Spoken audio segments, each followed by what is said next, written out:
Maswerteng tanghali po mga ka-STL. Narito na po ang resulta ng STL Batangas para sa araw na to. First draw November 28, 2024. Araw ng Huwebes. Naway ang mga natayaan nyo pong mga numero kanina ay manalo nawa ngayong tanghaling ito 12 PM. Kaya kunin nyo na po ang inyong mga tickets. Narito na po ang resulta.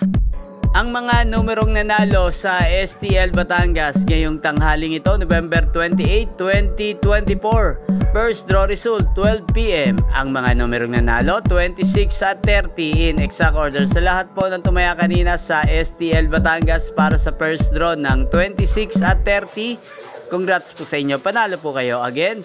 26 at 30 in exact order. At shoutout po natin ngayong tanghaling ito sa STL Batangas, si Ate Francine. Ate Francine ng Batangas, shoutout po sa iyo, naway nasa mabuti ka pong kalagayan. At sa lahat po ng mga taga Batangas yan, shoutout po sa inyo. Inyo pong napanood ang resulta ng STL Batangas sa channel na to. Roderick Hernandez TV, magkita-kita pong muli tayo mamayang alas 4:30 ng hapon dito po sa channel na to. Thank you for watching.